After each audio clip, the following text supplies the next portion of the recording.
आज के दिन काशी विकास और अध्यात्म का समन्वय है। Friends, Kashi is a city that makes our great Bharat cultural capital of the world। दुनिया में आप देखिए, Bharat is home to 1/6 of humanity, और जब नजर काशी पर पड़ती है तो एक बात सबके मन में आती है, दुनिया में ऐसा कल्चरल सेंटर कहीं नहीं है जिसका ऐसा अनूठा इतिहास है। विश्वनाथ कॉरिडोर क्या से क्या हो गया, सार्थक हो गया, सुखद हो गया, मन को लुभाने वाला हो गया, और सोचा था कभी ऐसा हो नहीं पाएगा। और यहां से जो बात शुरू हुई है वो हमारे और धर्मस्थलों की ओर भी जा रही है। परंपरा और आधुनिकता का एक अजीब मेल हम देख रहे हैं। संरक्षण, सर्जन, दूरदर्शी और सराहनीय विकास के लिए पूरे राष्ट्र में प्रधानमंत्री नरेंद्र मोदी जी समर्पित हैं, और भारत गणराज्य के सबसे बड़े प्रांत में यही काम तपस्वी के रूप में आपके मुख्यमंत्री श्रीमान योगी जी कर रहे हैं। अपना भारत बदल रहा है, एक कल्पनीय तरीके से बदल रहा है। जो सोचा नहीं वो देश में संभव हो रहा है। प्रधानमंत्री मोदी जी के नेतृत्व में और उत्तर प्रदेश मुख्यमंत्री योगी जी की तपस्या से जो बदलाव हो रहा है, दुनिया अचंभित है। जल हो, थल हो, आकाश हो, अंतरिक्ष हो, भारत की बुलंदियों को दुनिया सराह रही है। और यहां देखकर मुझे लगता है कि हमारी जो सांस्कृतिक विरासत है, जो दुनिया में अनूठी है, 5000 साल से ज्यादा की है, उसका संरक्षण, उसका सर्जन किस तरीके से हो रहा है। मैं भी कुछ वर्षों पहले यहां आया था, और जो आज देख रहा हूं मुख्यमंत्री जी, उसकी कल्पना करना भी मुश्किल था। सपना नहीं लिया जा सकता था जो हुआ है। और कैसा स्थान है, मिट्टी जहां की पारस है, उस शहर का नाम बनारस है। काशी की पावन धरती को मेरा प्रणाम। अद्भुत महापर्व है ये, त्रिवेणी संगम है, सनातन परंपरा की 3 धाराओं का सुखद संयोग है। काशी की इस पावन भूमि से सभी देशवासियों को देव दीपावली की हार्दिक शुभकामनाएं, कार्तिक पूर्णिमा की हार्दिक शुभकामनाएं। और कैसा संयोग है, आज ही के दिन सिख धर्म के संस्थापक प्रथम गुरु श्री गुरु नानक देव जी, जिनको कौन नहीं जानता, जिनकी बातें पूरे देश और दुनिया में फैली हुई है, उनका 555वां प्रकाश पर्व है। वहां की चमक दमक में आज देख कर आया। इस प्रकाश पर्व की चमक दमक मैंने देश के हर कोने में देखी है, पश्चिम बंगाल के राज्यपाल होते हुए देखी है। यह संयोग है कि प्रकाश पर्व भी आज है। मेरी सभी सिख भाई बहनों को प्रकाश पर्व की अनेक शुभकामनाएं।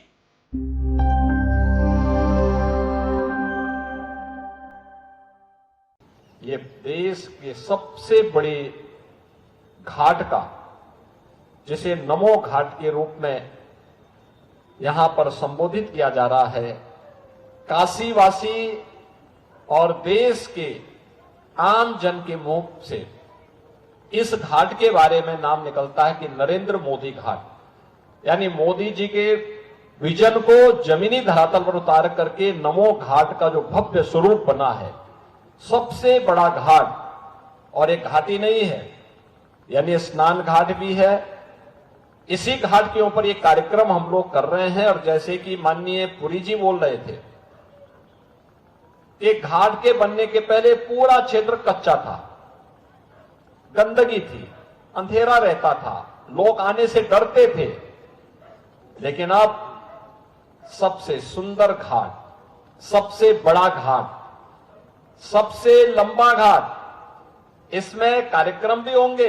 इससे पहले भी कुछ कार्यक्रम हुए हैं, G20 के अनेक कार्यक्रम यहां पर हुए हैं।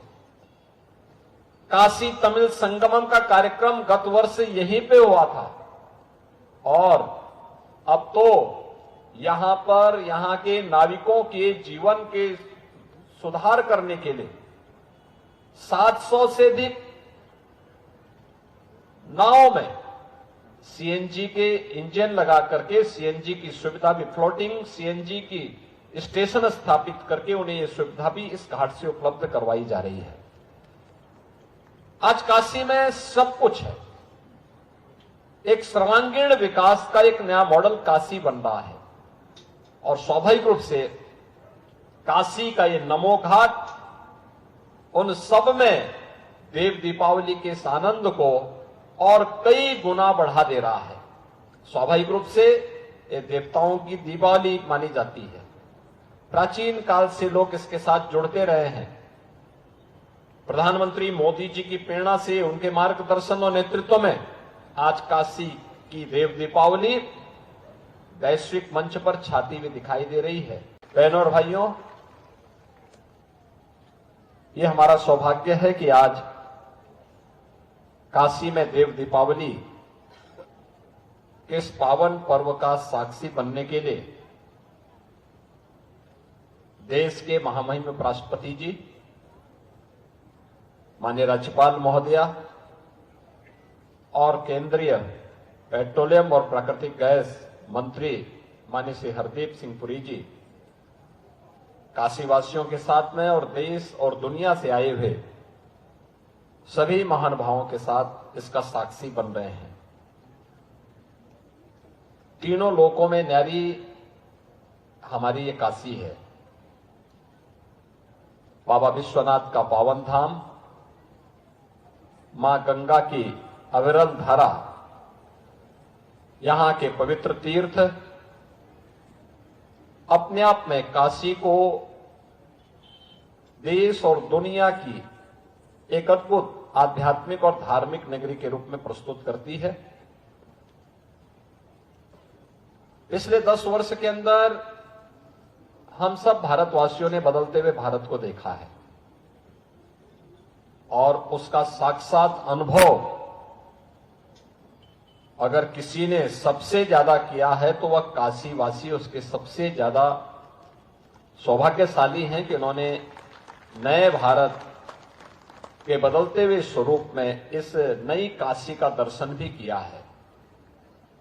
जो काशी अपनी पुरातन परंपराओं की विरासत को संरक्षित करते हुए एक नए कलेवर के रूप में हम सबके सामने है।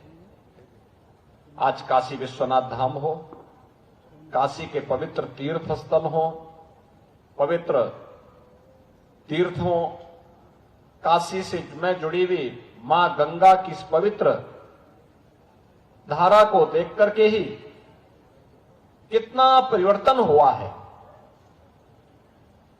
आज से 10 वर्ष पहले यहां पर गंगा जी का जल आचमन तो दूर, स्नान के लायक भी विशेषज्ञ नहीं ठहराते थे, कहते थे कि नहीं, खतरनाक लेवल तक प्रदूषण पहुंच चुका है। लेकिन आदरणीय प्रधानमंत्री जी की प्रेरणा से आज नमामि गंगे परियोजना के अंतर्गत मां गंगा की अविरलता और निर्मलता न केवल स्नान के लिए बल्कि अब आचमन भी हम गंगा जल का काशी में कर सकते हैं। यह सौभाग्य भी हमारी इस विरासत को प्राप्त हुआ है। आज से 5 वर्ष पहले तक काशी में काशी विश्वनाथ धाम की क्या स्थिति थी, और वहां पर एक साथ 50 श्रद्धालु आते थे तो दर्शन नहीं कर पाते थे। लेकिन अब काशी में एक साथ अगर आप काशी को देखेंगे तो काशी विश्वनाथ धाम में एक साथ 50,000 श्रद्धालु भी आप पहुंच जाएं तो आसानी से दर्शन कर सकते हैं। और सावन के महीनों में प्रमुख पर्व और त्योहारों में ये संख्या लाखों में पहुंचती है। सुगम दर्शन भी है, आध्यात्मिक अनुभव भी है, और काशी को न केवल अपनी विरासत के साथ बल्कि विकास की एक नई धारा के साथ जोड़ते हुए आज एक नए कलेवर के रूप में वैश्विक मंच पर स्थापित करने का काम भी आज आदरणीय प्रधानमंत्री जी के मार्गदर्शन में, उनके नेतृत्व में काशी वासियों ने इसे अपनी आंखों से देखा है। बहनों और भाइयों, इस समाजवादी पार्टी भी आपके सामने आई होगी। 4 बार समाजवादी पार्टी को प्रदेश में शासन चलाने का अवसर प्राप्त हुआ था। क्यों नहीं इन्होंने मेडिकल कॉलेज बनाया? क्यों अपने इस कार्यकाल में इन्होंने हर घर नल की योजना लागू की? क्यों इन्होंने अपने समय में मिर्जापुर को विश्वविद्यालय नहीं दिया? और क्यों नहीं इन्होंने यहां पर मां विंध्यवासिनी कॉरिडोर के लिए कार्य ही आगे बढ़ाया? क्योंकि विकास उनके एजेंडे का हिस्सा नहीं था। वहां पे तो सबका साथ और परिवार के विकास के भाव के साथ ये समाजवादी पार्टी के लोग कार्य करते थे। या तो उसमें सिपाही परिवार का विकास हुआ या प्रदेश के बड़े बड़े माफिया और दुर्दांत गुंडों का ही विकास हुआ। कौन नहीं जानता है भाजपा के विधायक श्री कृष्णानंद राय की हत्या करने वाला माफिया इसी समाजवादी पार्टी के गले का हार था। कौन नहीं जानता राजू पाल की निर्मम हत्या करने वाला दुर्दांत माफिया वह समाजवादी पार्टी और बहुजन समाजवादी पार्टी का ही गले का हार था। कौन नहीं जानता है इनके करतूतों को?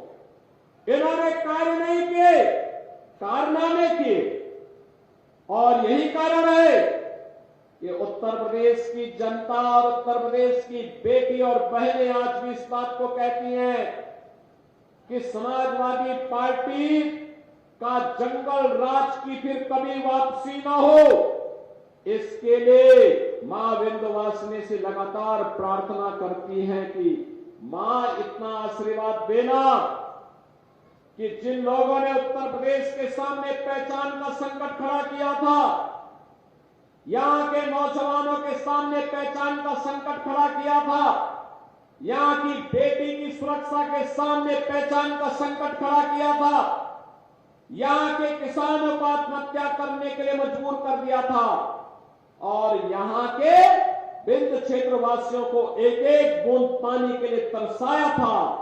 वह समाजवादी पार्टी दोबारा कभी भी सत्ता के डोर तक पहुंचने न पाए, इसके लिए यहां का एक एक माता और बहन लगातार मां विंध्यवासिनी से प्रार्थना करता है। एक तरफ प्रधानमंत्री मोदी जी के नेतृत्व में ये नया भारत, विकसित भारत बन रहा है, और दूसरी तरफ उनके मार्गदर्शन में उत्तर प्रदेश के अंदर डबल इंजन की सरकार बुलेट स्पीड से चल करके सुरक्षा, समृद्धि और सुशासन का एक मॉडल खड़ा करने का कार्य कर रही है।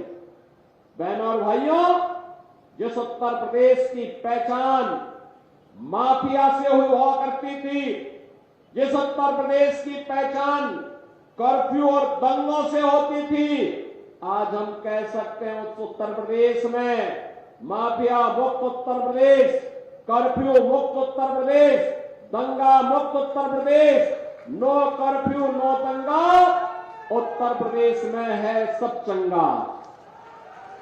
बहनों और भाइयों, चाहे वह गरीब की सुरक्षा की बात हो, गरीबों के उत्थान की बात हो, बेटी की सुरक्षा की बात हो, आज प्रभावी ढंग से उत्तर प्रदेश के अंदर से लागू किया गया है।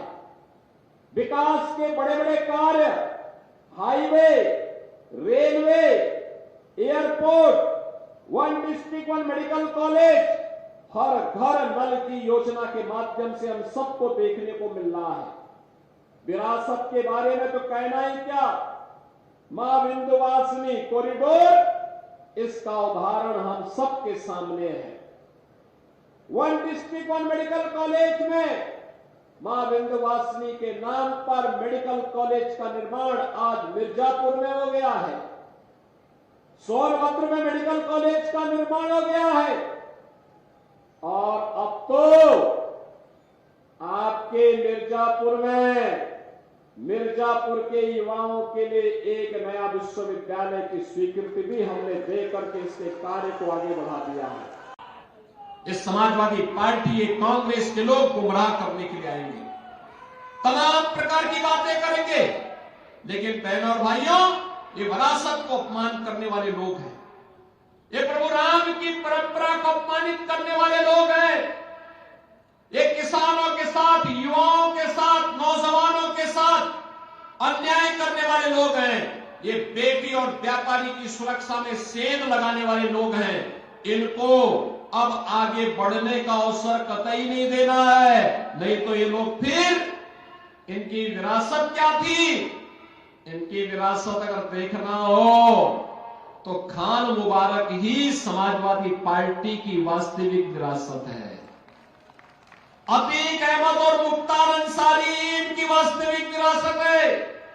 ये भारत के देवी देवताओं को, भारत के महापुरुषों को सम्मान नहीं देते। डॉक्टर लोहिया तो इसी अंबेडकर नगर की धरती पर पैदा हुए थे, लेकिन आज की समाजवादी पार्टी डॉक्टर लोहिया और आचार्य नरेंद्र के मूल्य और सिद्धांतों से भटक चुकी है। बहनों और भाइयों, हमारा तो एक ही कहना है आपसे, जो राम का नहीं वो हमारे किसी काम का नहीं। हमारी प्रेरणा तो एक ही बात को लेकर के है कि जाके प्रिय राम वेदे ही तजिए ताई कोटि बैरी सम यद्यपि परम स्नेही।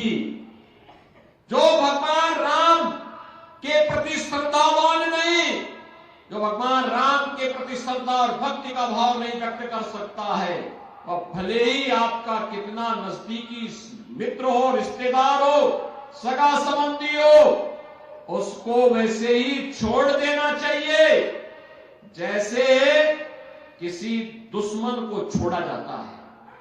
बहनों और भाइयों, एक सनातन वाक्य है, और यहां पर तो आपके सामने परम राम भक्त धर्मराज निषाद को भारतीय जनता पार्टी और एनडीए ने प्रत्याशी बनाकर के आपके बीच उतारा है। आपने पिछले 2 वर्ष 2 महीनों के दौरान कटहरी में हो रहे विकास के कार्यों को आगे बढ़ते हुए देखा होगा, यहां की कल्याणकारी योजनाओं को आगे बढ़ते हुए देखा होगा। अच्छा जनप्रतिनिधि चुना जाएगा।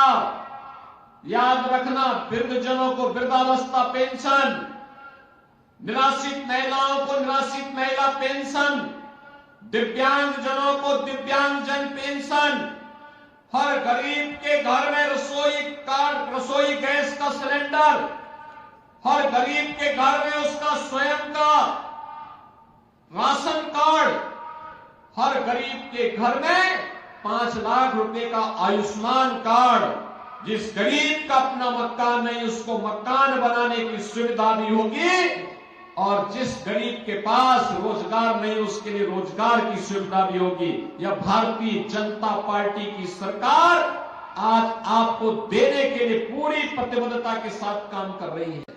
मैं आपसे पूछना चाहता हूं, अयोध्या में जब एक निषाद बेटी के साथ क्या कुछ घटना घटित की थी समाजवादी पार्टी के गुंडों ने, और तब भी समाजवादी पार्टी के नेता और उनके राष्ट्रीय अध्यक्ष उसकी दलील दे रहे थे। बहनों और भाइयों, बेटी तो सबकी होती है। बेटी के साथ अगर कोई इस प्रकार का जुर्म करेगा, इस प्रकार का अत्याचार करेगा, तो हमारा तो संकल्प ही है कि उस दुष्कर्मी के लिए फिर जगह नहीं, उसकी जगह केवल और केवल जहन्नुम में हो सकती है, बाकी उसके लिए कोई जगह नहीं हो सकती। और हमारी सरकार पूरी मजबूती के साथ खड़ी रही उस परिवार के साथ, पीड़ित परिवार के साथ। आज मैं आपसे फिर कहने के लिए आया हूं, इस समाजवादी पार्टी के लोग वही हैं जो अयोध्या में राम भक्तों पर गोलियां चलाने वाले लोग हैं। ये लोग कोई भी महाराज सुहेलदेव के स्मारक पे नहीं जाता था, क्योंकि इन्हें भय था कहीं मुस्लिम वोट बैंक खिसक न जाए। लेकिन भारतीय जनता पार्टी ने एनडीए में मिलकर के बहराइच में महाराज सुहेलदेव का भव्य स्मारक बनाया है। महाराज सुहेलदेव 1000 वर्ष पहले भारत के महान योद्धाओं में थे, और वही कार्य हमारी सरकार ने आज श्रृंगवेरपुर में किया है। भगवान राम और निषाद राज की मैत्री की बड़ी प्रतिमा, 56 फुट ऊंची प्रतिमा को स्थापित करने का काम किया है। उत्तर प्रदेश ने प्रधानमंत्री मोदी जी के मार्गदर्शन और नेतृत्व में इस दिशा में प्रयास प्रारंभ किया है। इस जिससे उत्तर प्रदेश के अंदर पहले से ही 6 कृषि विश्वविद्यालय जो केंद्र और राज्य सरकार के द्वारा संचालित हैं, 79 कृषि विज्ञान केंद्र जो सक्रिय रूप से संचालित हैं, और कुछ और भी हमारे यहां संचालित होने वाले हैं जो अच्छे ढंग से आगे बढ़ेंगे। कई क्षेत्रों में सेंटर ऑफ एक्सीलेंस अलग अलग फील्ड के, कहीं एग्रीकल्चर का है, कहीं हॉर्टिकल्चर का है, कहीं पर वेजिटेबल्स का है, ये अच्छे ढंग से कार्य कर रहे हैं। इस दिशा में ढेर सारी संभावनाएं हैं, लेकिन किसान को इसके बारे में जागरूक करना, बीज को बाजार तक पहुंचाने की दिशा में एक बेहतरीन प्रयास, बीज से लेके बाजार तक के लिए एक सुलभता किसान के लिए उपलब्ध करवाना, और इस फील्ड में कृषि को उद्यमिता के साथ जोड़ते हुए कैसे हम व्यापक परिवर्तन कर सकते हैं, इसमें बहुत कुछ किए जाने की अभी संभावनाएं बनी हुई हैं। मुझे बताते हुए प्रसन्नता है कि पिछले 10 वर्ष में प्रधानमंत्री मोदी जी के नेतृत्व में देश ने कृषि और किसानों के हित के लिए अनेक कदम उठाए हैं। मृदा परीक्षण का कार्य हो, चाहे वह प्रधानमंत्री फसल बीमा की योजना को प्रभावी ढंग से लागू करने का कार्य हो, प्रधानमंत्री कृषि बीमा योजना के साथ साथ प्रधानमंत्री कृषि सिंचाई की योजना, और सिंचाई में हम तकनीक का बेहतरीन उपयोग करके अधिक से अधिक रकबे को सिंचाई के लिए जल उपलब्ध करवा सकें, ये सभी तो थे ही। साथ साथ देश के अंदर 12 करोड़ किसान प्रधानमंत्री किसान सम्मान निधि का लाभ प्राप्त करें, और किसान को हम साहूकारों के सूदखोरी के चंगुल से मुक्त करके स्वावलंबन की दिशा में अग्रसर कर सके। यह इस दिशा में ढेर सारे प्रयास विगत 10 वर्ष के अंदर हुए। मुझे प्रसन्नता है कि सीआईआई उत्तर प्रदेश सरकार के साथ मिलकर के कृषि के क्षेत्र में डिजिटल कृषि और टेक्नोलॉजी का बेहतर उपयोग करते हुए हम कैसे किसान की आमदनी को अधिक कर सकते हैं, इस दृष्टि से यह कार्यक्रम आज यहां पर आयोजित हो रहा है। और धन्यवाद सीआईआई को इस बात के लिए मैं देना चाहूंगा कि सन 2000 से यह कार्यक्रम सीआईआई एग्रोटेक के नाम पर आयोजित करता है। पहली बार यह आयोजन चंडीगढ़ से हट करके उत्तर प्रदेश में आयोजित हो रहा है और इससे काफी ज्यादा मायने रखता है। उत्तर प्रदेश में इस प्रकार के आयोजन CII के साथ मिलकर के नीदरलैंड पार्टनर कंट्री के रूप में हो, Australia, Canada, Spain, Uganda, UK आदि देशों की इसमें सहभागिता हो और कृषि से जुड़े हुए हमारे विशेषज्ञ और इससे जुड़े हुए स्टेक होल्डर्स भी इस पूरे कार्यक्रम में 4 दिवसीय कार्यक्रमों में सहभागिता करेंगे। यह एक कृषि क्षेत्र में किए जाने वाले व्यापक परिवर्तन के दृष्टि मुझे विश्वास है कि यह मील का पत्थर साबित होगा। उत्तर प्रदेश में इस प्रकार का आयोजन इसलिए महत्वपूर्ण है क्योंकि भारत की आबादी की सबसे बड़ी आबादी उत्तर प्रदेश में निवास करती है। 25 करोड़ की आबादी यूपी में, यानी भारत की कुल आबादी का 17% यूपी के अंदर निवास करता है। कृषि भूमि हमारे पास जो कृषि योग्य भूमि है वह मात्र 11%, देश की कुल कृषि योग्य भूमि में से 11% हमारे पास है। लेकिन उत्तर प्रदेश की उर्वरा भूमि, उत्तर प्रदेश के अंदर पर्याप्त जल संसाधन इस 11% भूमि पर देश के खाद्यान्न का 20% से अधिक उत्पादन करता है। लेकिन अभी भी इसमें बहुत सारी संभावनाएं हैं। मेरा यह मानना है एग्रीकल्चर का फील्ड हो, हॉर्टिकल्चर का हो, एनिमल हस्बेंड्री का हो, फिशरी का हो या डेयरी सेक्टर का, जितनी वर्तमान में हम लोग जितना अब तक उत्पादन उत्तर प्रदेश ने बढ़ाने में सफलता प्राप्त की है डिजिटल एग्रीकल्चर के माध्यम से, टेक्नोलॉजी का बेहतर उपयोग करके हम इसको वर्तमान की दृष्टि 3 से 4 गुना और बढ़ा सकते हैं।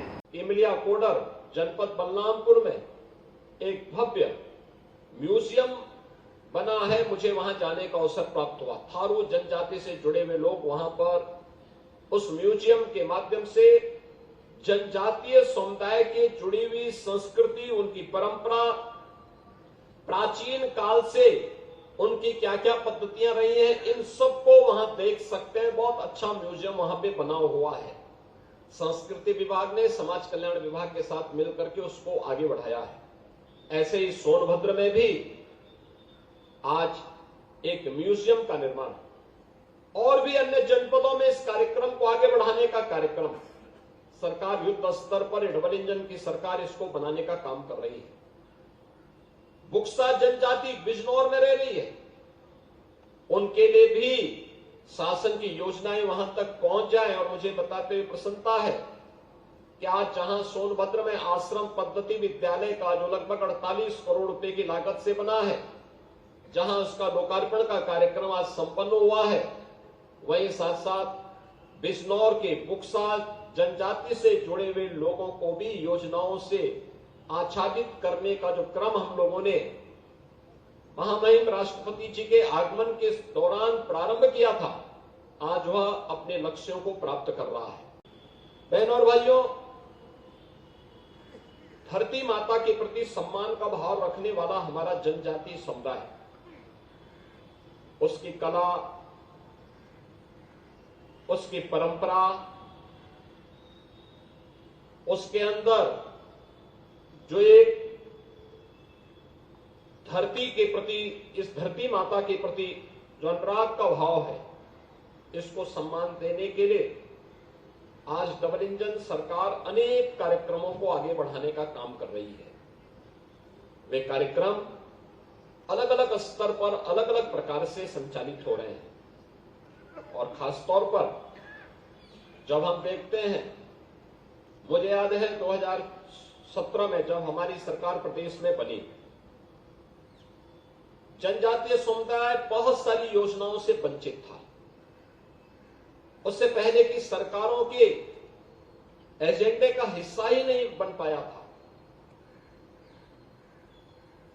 और इसीलिए सरकार ने एक अभियान चलाया कि चाहे वह थारू हो, कोल हो, चेरो हो, गौड़ हो, बुक्सा हो, ये जितनी भी ये जातियां होंगी, इन सभी के लिए हम लोग सेचुरेशन के 100% लक्ष्य को प्राप्त करने की दिशा में कदम उठाएंगे। और मुझे इस बात की आज प्रसन्नता होती है कि सेचुरेशन की यानी सभी योजनाओं से उन्हें संतृप्त करने के लिए जो अभियान हम लोगों ने 2017-18 में प्रारंभ किया था, आज वह पूरी गति के साथ आगे बढ़ रहा है। आज आप देख रहे होंगे कि वनों के अंदर रहने वाले, प्राकृतिक संसाधनों पर निर्वाह करने वाले, अपनी संस्कृति और अपनी परंपरा के साथ साथ अपनी माटी के साथ अनुराग रखने वाले इन बंधुओं ने ही भारत के प्राकृतिक संसाधनों की रक्षा विपरीत परिस्थितियों में की। और देश के अंदर भी, प्रदेश के अंदर भी, उत्तर प्रदेश के अंदर लगभग 11 जनपद ऐसे हैं जहां पर जनजातीय समुदाय रहता है, कम या ज्यादा संख्या में। सर्वाधिक सोनभद्र से हैं, शेष अन्य जनपद ऐसे हैं जहां पर कम या ज्यादा मात्रा में वो लोग रह करके उन्हें समाज के साथ योजनाओं की विभिन्न लोक कल्याणकारी योजनाओं से जोड़ने के भी कार्यक्रम चल रहे हैं। आज उन्हें प्रधानमंत्री आवास मिल रहा है, हर घर शौचालय की योजना से आच्छादित किया जा रहा है, ग्रीन ईंधन के रूप में उन्हें एलपीजी के कनेक्शन दिए जा रहे हैं, वृद्धावस्था पेंशन या निराश्रित महिला पेंशन या दिव्यांगजन पेंशन से उन्हें आच्छादित किया जा रहा है। हर जरूरतमंद के पास अपना राशन कार्ड हो, हर जरूरतमंद के पास 5 लाख रुपए के स्वास्थ्य बीमा का एक कवर उसको प्राप्त होता हुआ दिखाई दे।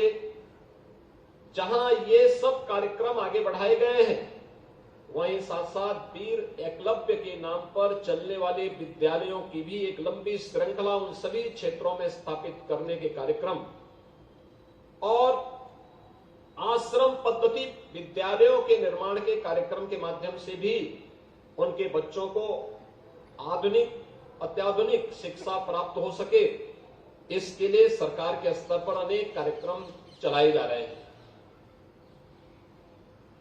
उन योजनाओं का परिणाम है कि उनमें से बहुत सारे लोग आज समाज और राष्ट्र के द्वारा चलाए जाने वाली इन योजनाओं का लाभ लेकर के आर्थिक स्वावलंबन की दिशा में तेजी के साथ आगे बढ़ा है। एक तरफ उन्हें आर्थिक रूप से समृद्धि के पथ पर अग्रसर करना, लेकिन साथ साथ उसकी विरासत और उनकी संस्कृति हर हाल में सुरक्षित रहे, उसे संरक्षित करने के लिए भी सरकार के स्तर पर अलग अलग स्थानों पर म्यूजियम बनाए जा रहे हैं।